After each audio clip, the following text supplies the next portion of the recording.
السلام عليكم ورحمة الله وبركاته. أعوذ بالله من الشيطان الرجيم. بسم الله الرحمن الرحيم. الحمد لله منزل القرآن الذي لا يأتيه الباطل من بين يديه ولا من خلفه، خالق الإنسان ومدبر الأكوان، كل شيء عنده بمقدار. والصلاة والسلام على الرحمة المهداة والنعمة المساة، صحبة خلق الله حضرة محمد المصطفى صلى الله عليه وعلى آله وأصحابه وأحبابه وأنصاره. نشهد أن لا إله إلا الله ونشهد أن محمدا عبده ورسوله. أما بعد. Aziz ve kadirli Hak Teala'nın bendeleri ve Hazreti Muhammed sallallahu teala aleyhi ve sellemin hakiki ve muhlis ve vefadar ümmetleri, Allah Tebareke ve Teala taat ibadetlerimizi öz dergahında kabul etsin. Allah Tebareke ve Teala canlarımızı sağ etsin. Allah Tebareke ve Teala dünya ve ahiret saadetini versin. Allah Tebareke ve Teala tamamı müşkilatlarımızı hal etsin. Allah Teala bütün geçerlerimize mağfiret etsin. Merketlerini münevver etsin. Kabr azabını bertaraf etsin. Bu haftada inşallah Sure-i Nisa'nın 35. ayetini inşallah birazcık tercüme tefsir edip verirdik.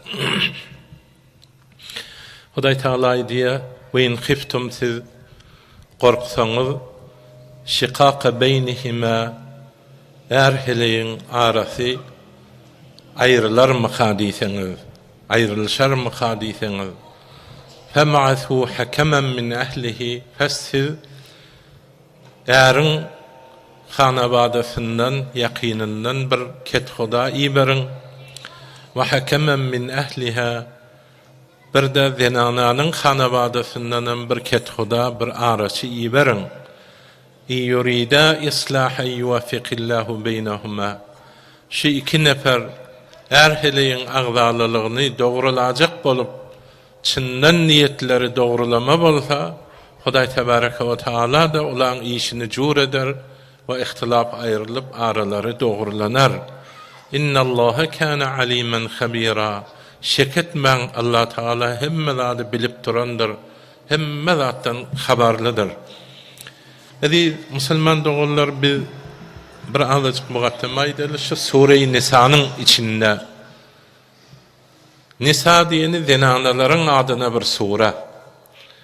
Bu dünyada Kure-i Zemin'de köplenç adam öy var, öyleniye, öylenmeli oluyor, öyle illi yaşamalı oluyor. Öye mesken değiliyor, mahalle sukun aramış, yadap geliyen, meriz oluyor. Bilhara bir teşkilat-ı istirahat deyince almanı gerek. Zenana almalı oluyor, öyleniliyor. Öyün balandan sonra öyleniliyor. Öylenmege de öyün adı bilen. O zaman ol şeriatın kanununda zenana da başka bir hanebadadan behterragi mesela başka bir hanebada her neçe daşrak bolsa qovrak veriyor. Her bir hanebadada yaşap ulalan bolýar. O zaman bunların arasında birazcık ağzalılık bolýar. Bir tabii zat zindagide bir ana bilen gyzyň arasında da, ata bilen oğlun arasında da bolýar, erheleyin arasında da, hatta peygamberlerin hanebadasında da bolupdyr bi. O zaman İslam'da şoňa gow bernama bize berýär. Mesela bizim zamanımızda özümün düşünşime şeyle şu wagt agzalyçylyklaryň köpüsi erheleyin arasında birim irsin hakında. İrs taksim terekan hakında birim erheleyin arasında şu iki ihtilaf başka agzalyçylyklardan biterken ilin içinde. Biter köp şey. O zaman İslam bize erheleyin arasındaki agzalyçylykları açıklamalı, arasındaki ihtilafları açmalı, şuna gow bernamala berýär. Geçen hafta bir miqdarını aýtdyk. İlkä meselem özüň wagty bilseň, nasihat bilseň, heleýini hoşamayla wagty ber. Bir ýüregini ýumşadyp, bir ortada bir hattı miyana koyuptur da, şeriat hem koyuptur, akıl da koyuptur. Şol ortaqı hemme milletin bir kabul ediyen yol, iman, şeriat, urf, il, şu yaşaya da şu, hemme kişi de yaşaya ehli, bir de şu cüre yaşa vereli diye de bir pendi nasihat et, bilsen, bilmesen bilenettir, bu şeylerden kulak astır. Huday saklasın, evvel ağzalılık düşmesin. O zaman almançan, özün bir eşek övdenini karar, o zaman almançan sen bir dindar al, bir ağzalıçılık etmeyen al, dindara bar, onu tavsiye ediyor ki şeriat, o bindi boluptur da, o bindi alanından son ağzalıçılık bolsa, vaaz ver. Fa'izuhun, eğer vaaz bereninde de bolmasa, onda näme erheleyin arasında biraz soğukluğunu bildir. Mesela ay oyduğuna baktayat, onu tağdayat, biraz böğrekçele de var. Eğer onun bilen bolmayacak bolsa birazcık siyaset var ki, biraz tarp et. Indi bayada dördüleyinci dermanı da bize nemşe diye aydıp beriye. Yani zenana bet bolsa, ya erkek bet bolsa tafavut etmeye. Indi mında da nemşe etmeli, mında da bir alaç var. Yani talak bolar mukadib, ve in khiftum şikaken beynihime, talak bolar mukadib korksanız. O bazı vakta zenanalar da serkeş boluveriyor. Vaktim oluşan aydiya, kuvanmağın siratına. Ay gaha mesela bir cavan onu siratını varıp alıyor da, daşını varıp alıyor mesela. Kuvanmağın siratına, minersen kaharatına, duş bolsan yaman hatına, ömrün öter şer bilani. O bakı şeraret ediyor. Ya erkeğim şeyle yani vaktim oluşan, böylesini böyle aydıptır. Erkeğim şer bolmak ihtimali var. Ondan son indi dördüleyinci bir nuskanda Huday Teala aydiya erheleyin yakin pemilerinden indi. Indi yakin yaşulu boluyor her tayfada, her tirede boluyor da bir ahunu boluyor, öz yaşulusu bir ak sakkalı boluyor. O da kıyzilenende yaşulu da bir verilmeyemiş, o da var da. Şu yaşululla onda diye indi ol üç derman mının derdine düşmese dördüleyinci bir derman. Kur'an aydiya erkeğin öz yakin famillerinden bir yaşulu ahum bolar, işan bolar, bir ozal tecrübeli köp gören bolar. Hileyin bir famillerinden bir inha yaşulu orta düşsün. Bir ket huda meneşi heletsin. Asli hakemiyet diyeler de, hakemiyet diyeni bir öz aranda, öz familin içinden, hersinin bir familinden bir inha yaşlı orta düşsün, birden talak verme. Dördüleyinci merhele, dördüleyinci daruda bir ette var. Ondan son bulmasa ahir davayı elkey, Arapla diye dermanın sonu dağlama. Ondan son gelmeli talağa. Hadır dört merheleni inha bir dördüleyinci merhelede yaşlı bir kova adam, bir bozgok bulmasın, islahgar adam bulsun, bir adaletli, diyanetli, bir doğru düşünyen, ikisinin derdini bir ime düşünyen, şulan ağzını kepleyeninden kimin tağsirkarlığını bilyen, tesipkeştel, o erkeğin tarafını tutup, o heleğin tarafını tutup, yok. O cürü tarafkeşi, del tarafkeşi etmeyen bir teessib adam. Bir Muhammed Peygamber'in ümmetinden kulli fikir etsin, beyik ulukan fikir etsin. Peygamber canın ümmetinden bir tecrübe oğlum bilen bir tecrübe kıydı. Menin yarıştırmağım, vazifem diyen şicre fikir bilen orta gelen bir ortası gelip inha nemşetsin, özü de bir durendiş bolsun. Ay kabri talak bolsun da neyme dik koy vermesin, houselesi bolsun, basım yağdamasın.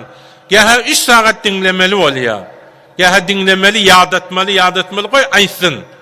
Kol içini boşalsa da adamla yenliye oğdası galip oluyor. Hetmen sen geple oturmalı değil. Köprağım onu gepletmeli. Erkeğe de gepletmeli. Koy geplesin. Koy içini boşalsın. Osan sen özüň şundan geçirdidir bir şolan 2 saat geplerini birji jümlede hulasa bolýar, harjyny bermeýe diýdigi şo. 2 saat geplesin. Ya öýe gelmeýe diýdigi şo, ya guragan diýdigi, ya betguman diýdigi. Sen özüň süzde al da 1 saat geplesin, birji jümle getirseň bolar. Osan şijere bir dilsuz adam o çağajyklary bar, bäzi wagtda kiçijik çağa galjak. Oňa gowunyň agyrsyn şeýle ýaş bolýan, orta düşýän, oň talagyň peýamatlary bar. Bäzi wagtda meselem 2 hanabada o da ondan gyýdanypdyr, o da ondan garşylyk bolmasa da garşylyga meňdeşirek bolýar. Hop bir kise oňuşmaýar. Oňa bu talak bolanda onu da peşarda goýarlar. O diýe biziň gyýdamyzyň talagyny berdi, senem baýatmaň talak. Bu ola gowur içýär. Odan aşyk bolup alypdyr. Onda zorlaýarlar, ol agla motat bolýar diýär. O heleýem bolsa o da gutguşy diýmen, gowuranymdan aýyrdylar diýär. O sen bilantlary da pikir edýän bolmaly, ýaş boly. Yani durendiş bolmaly. Yani talagyň aýandasy 2 hanabada tam bir biter bir narahat ihsasy şikeste diye talak edilen hele bir mereka varsa bir başga zada dögülse şoňa gülen ýany bolýar. O her kim ýanyna degese hiç kimiň ýanyna gelmän ýany bolýar. Ay bilahara bir iziniň bir biderek peýamatlary bolmajak bir hagaratla zatla düşündirmäni başarýan bolmaly, öz gepini özü düşünmeýän adamın bolmaly da ýaşuly diýeni bir gudraty beýany bolmaly, umyt bermeli, ay gyzym hel bolar inşallah diýmeli.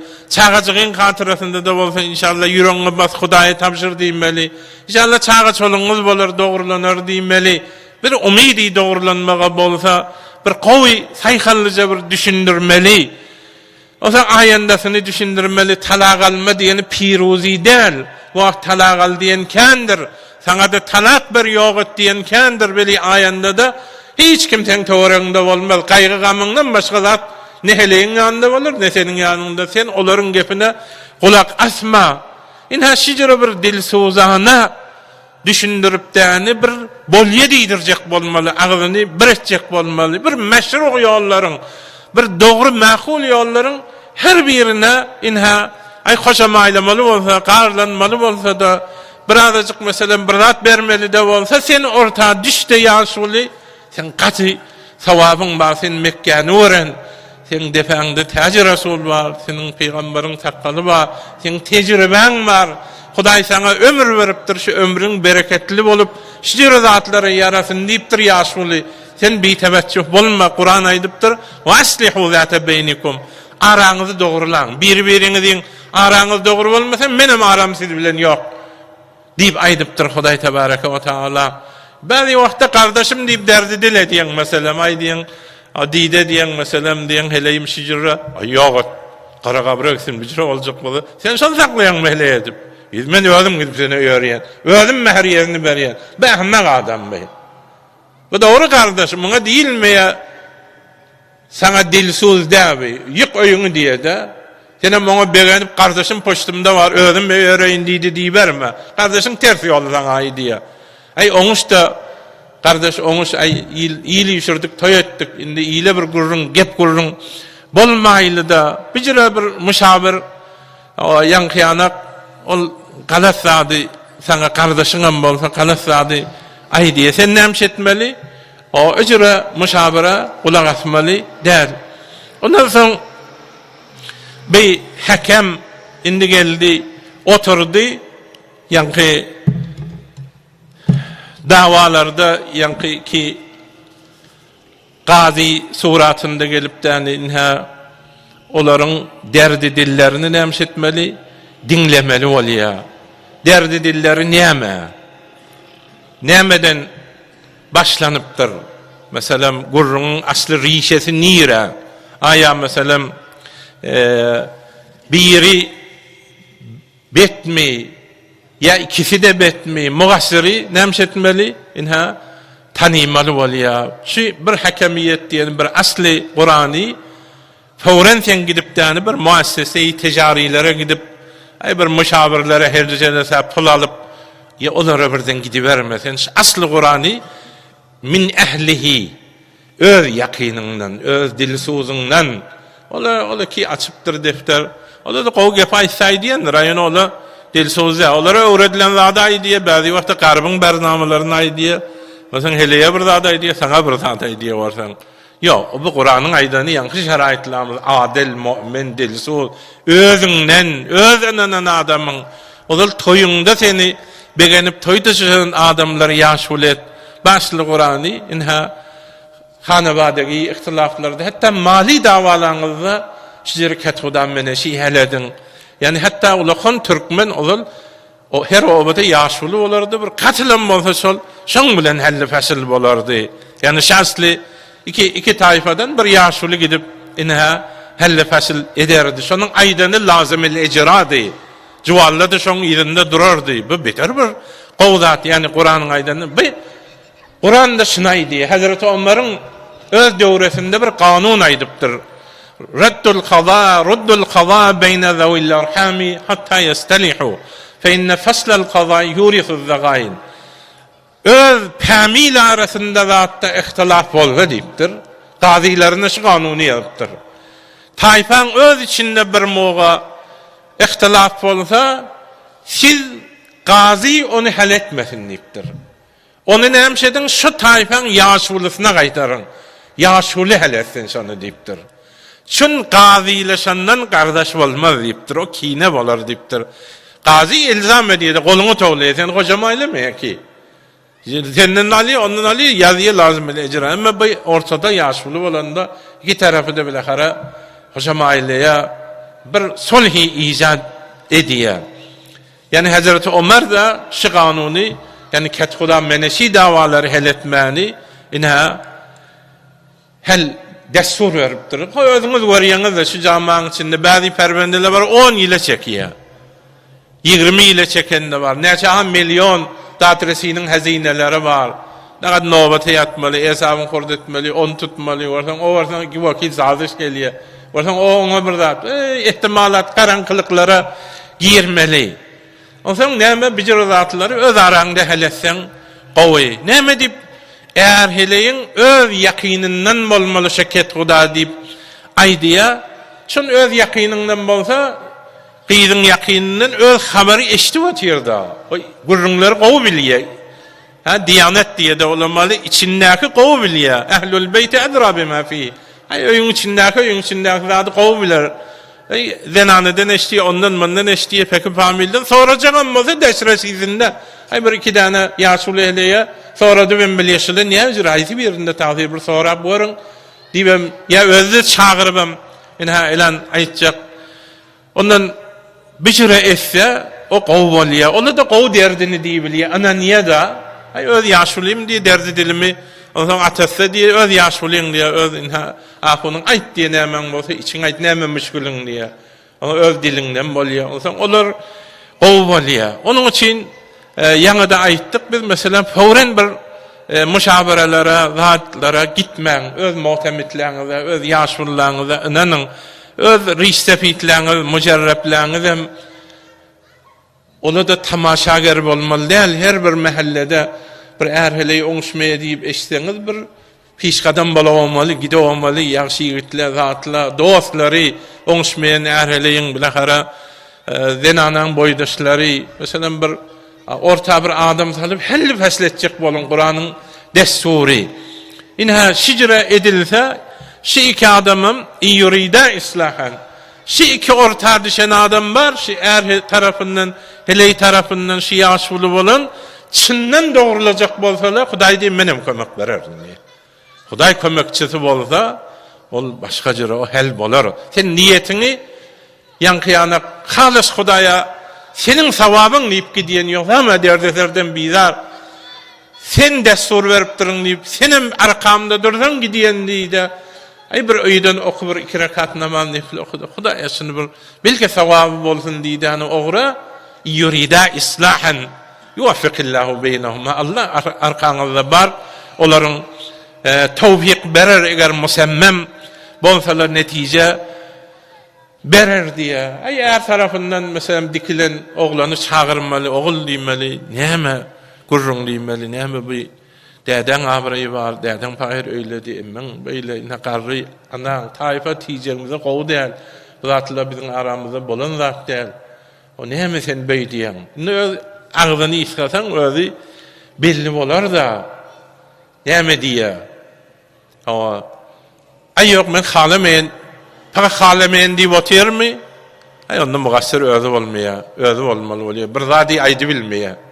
Bas mugassir özü olmalı. Ya zenananı da mesela o yaşlı çağırmalı, orta mesela anası bilen, kıyırısı bilen neyme kıydım. O da aytmalı. O zaman geplendi özü Kur'an'da diye öyle tarifennehum fi lehnil kavl. Geplendi düşünseniz bolar hazinesini vermeye mi? Ya aslında ona iyi demeye mi bir teveccüh mi? Ya hıyanet varıp mı ondan? Ya eğer uğrağın mı? Ya ehleyi gezegen mi? Ya acı sözlü mi? Tevhinger mi? Ya eğer bir mesuliyet mi? Nerede yatan nerede turanı belli değil mi? Öğülmeye mi? Ya yüreği kara mı? Ya ateşesini tevhin ediyen birbirinin? Ya famillen bir dehalatları var mı? Ya biter gururu var mı? Özünü heleyi eğerini adam gazap etmeye, eğer heleyini adam gazap etmeye gururu var mı? Etiyadı var mı? Kumar oynaya mı? Şertbendiye gidiyor mu? Ya eğerin heleyin fakiri tamamı zatlarını satıp ya heleyi bir nameşru işe çağırıyor mu? İna ya bir bija tebekkuatları var mı? Şular hemmesi bir asılla şu zatla bolsa şu kimde şu mugassir da bunu özünüz bilyeniz ki akıllı da belli, şerga da belli haysi birinde şu zatla bolsa niha şu mugassir bolya o dekotor deyimeli onda sen inha ya şuna mengliş yol yoruda bilen bir asip şenasi etmeli Allah'ını sebebini sen bilmeli. Yöne gidip tayak götürüp gidivermeliler. Näme sen beýle edip durun ipden? Yok.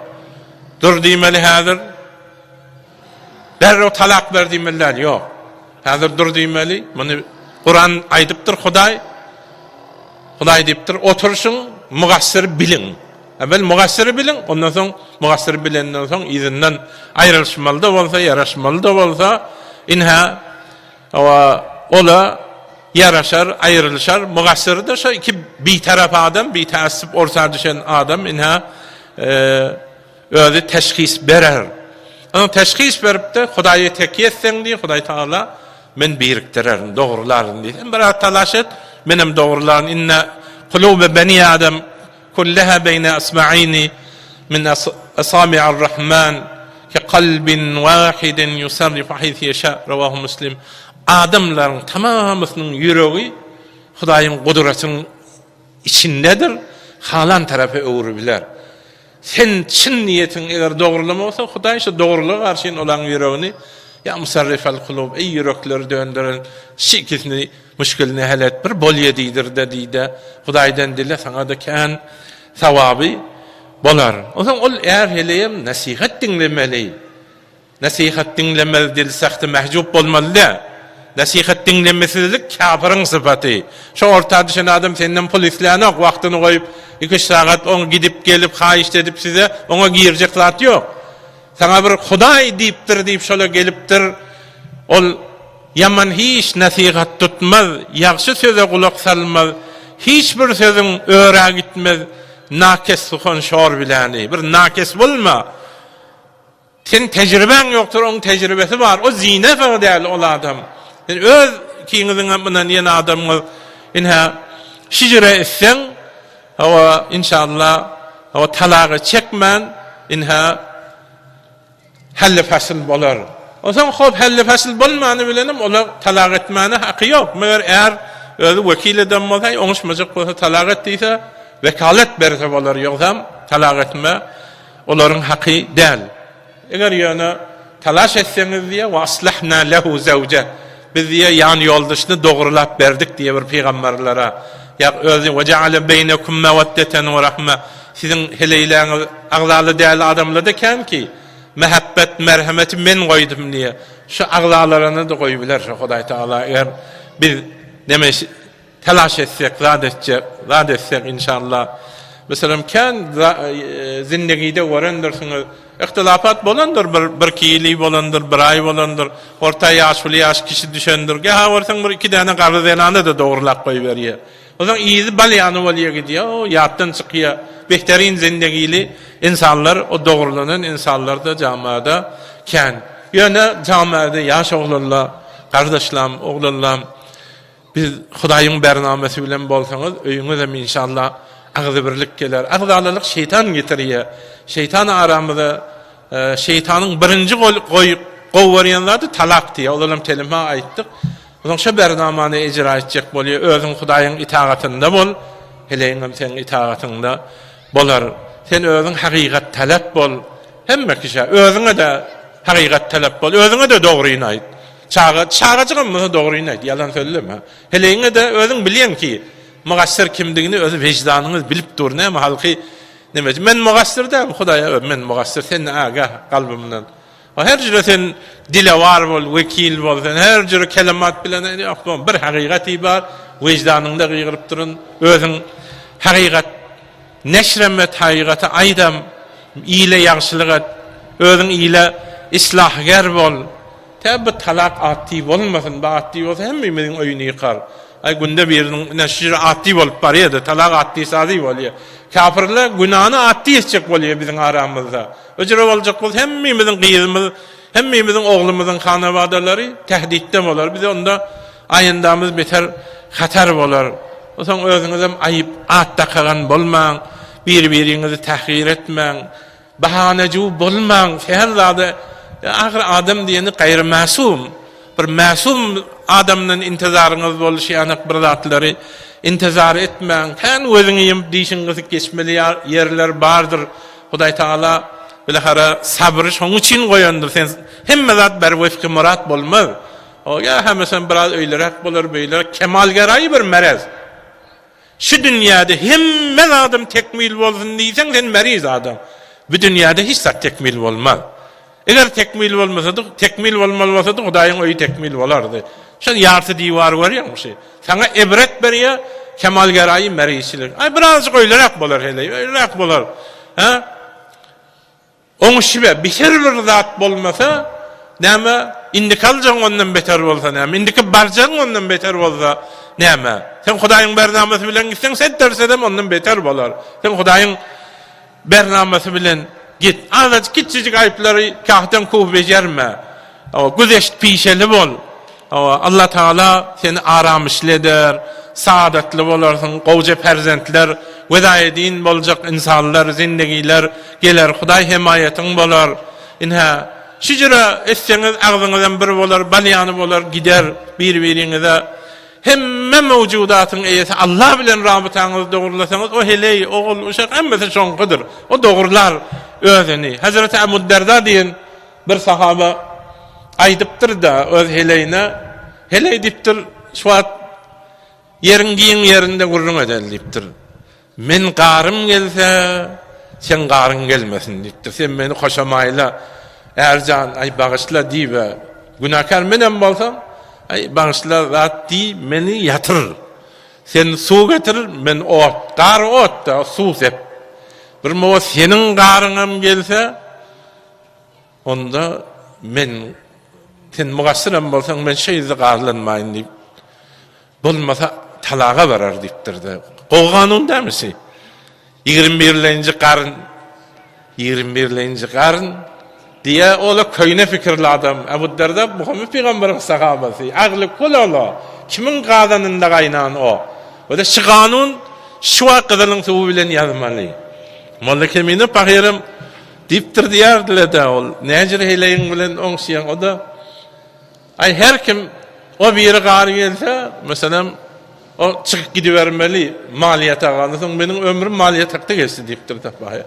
Heleyi gari gelende o gidiyem olmalı da, çıkıp gidiveriyem olmalı. O heleyi de bet bolmalı.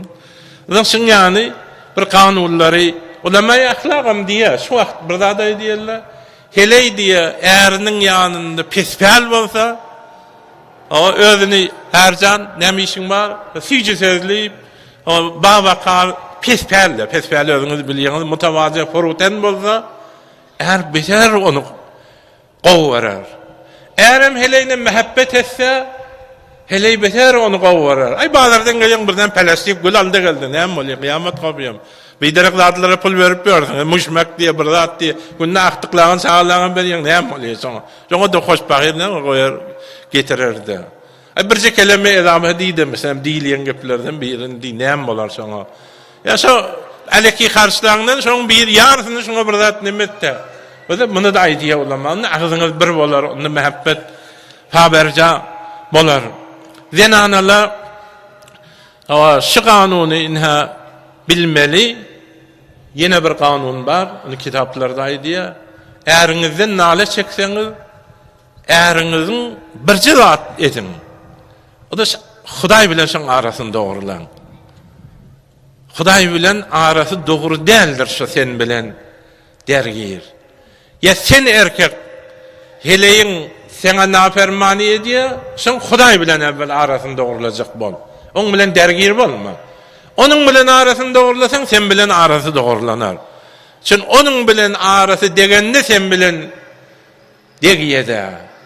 Ol ihtilafat azap diye Kur'an'da aglaryşyk. Biriň onun fermanyndan çykýan, o biriňe azap edýär goýýar. Hasan Basri diye bir ulakan ulama bir adam gelip geňeşipdir ona, men bir gow görýän gyzym bar diýipdir. Şunu kime bereyin?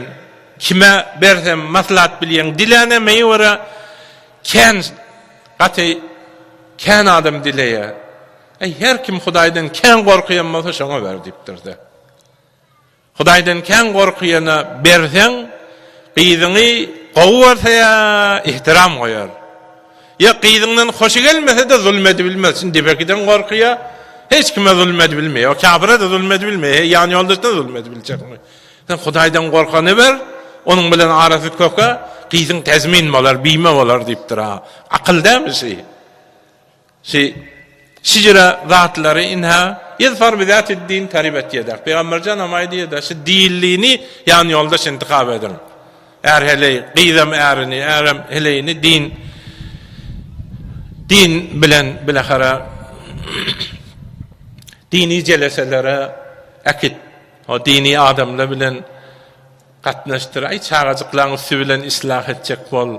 Anasy bolsa gowja munsif, ya atasy bolsa, ya bir dosty bolsa, heleýin boýdaşy bolsa, inha gowy yoldaşlary bilen inha gowy yoldaş adamy gowy semte garşyn akider. Ýagşygy özüň ýary ile, meclisinde bagary ile, reftamat kılmadary ile sowuş etme şiir bilani.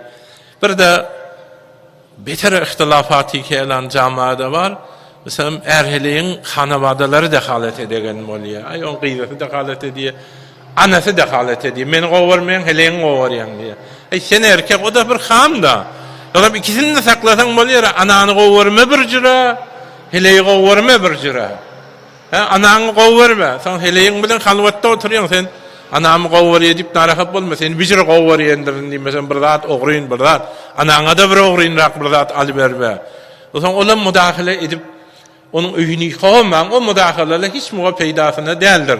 O mudahalalar talaga çeker. Awa ol ay gyzam öýdiýe, gyzamy beýdipdirin, ay plan anamy beýdipdirin. Inha olar ogdaý eder, şeytany razy eder. Ondan soň talak bolar, talak bolandan soň bir hiç bu gurrundan hiç birde orsada galma. Sen galaryň o hasret galar. Başga kişide mesela dost diýen, boýdaş diýen Olar ýaňy da geçen jeleselerde aýdy, syryny berme. Syryny da bir moga berip bir gelin ýa bir oglun meselem sadarak bolsa, ay sizem, ay geliniň boýdaşlary, ay ogluň dostlary, sizem onuň herimi hususysina menfi suratda girmäň, ay gaýrat et, bu müşkilaty maňa aýdyp berme däden aýt. Ay näme? Ya bolmasa elinden gelse halli fasledin. Bular hiç tatdaki hemme kişinin öýünde bar ahyryny. Näme meger muny gulalyp ýersiň? Di vesilger bolun, fesilger bolmaň. Hiç nikahly adama aýryl diýmek mujazaldyr. Onuň mujazatyny çekersiň eger o zatlar sen inha erheley bir-birinden negmat, bir-biriniň kadryny bilmeli bu negmatyň. Soň bu negmat elden soň saňa şaýat eğer tapılmasın ya tapılsa da doğru adam ya sana da bir doğru zat tapılmasın.